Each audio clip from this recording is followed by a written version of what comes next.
Hi folks, this is Zeke with Muddy River Fishing Buddies, and today I want to show you a couple videos of some things that I've made that help me in not only fishing but cleaning fish or keeping bait alive.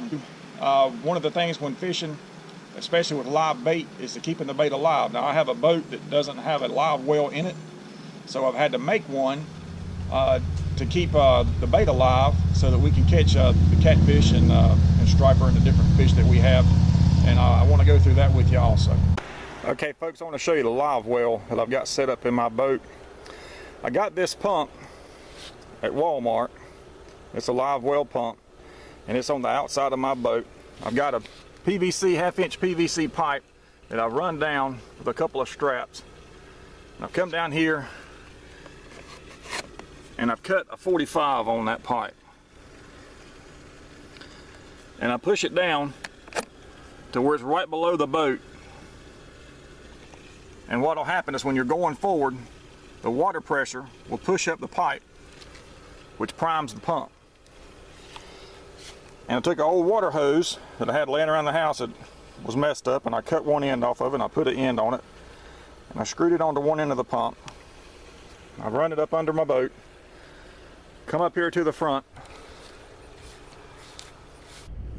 The hose will run up to this 5-gallon bucket that I've got, and I've cut a hole in the bottom. Got this fitting at Lowe's. Put a washer or a rubber gasket on it. Screwed that in with a lock nut on the back. Got my hole at the top for the water to come out. The bucket will fill up and it'll start running over. I had trouble with the shad getting up at the top and getting stuck in the water coming out, stopping it up. So I put a 90 on it. Run a conduit from that, drill some holes in it so that the water can come in all different spots and get out. Now when it sits in my boat, I put this conduit on it with a 90 to get the water out of the boat. On the electrical side of it, I have a quick connect connector to where I can unplug the pump, unscrew the hose, take the pump out when I don't need it or I'm not using it, and it don't get broken off, and I can put it up there in storage.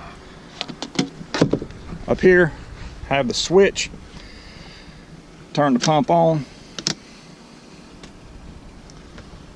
So when I'm going down the river, I turn the pump on, the water pushes up the pipe, it primes the pump pumps the water into the bucket. When it gets full, it runs out the side.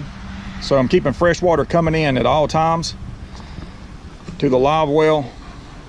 Fish like that. So there you have it, folks. These are just ideas.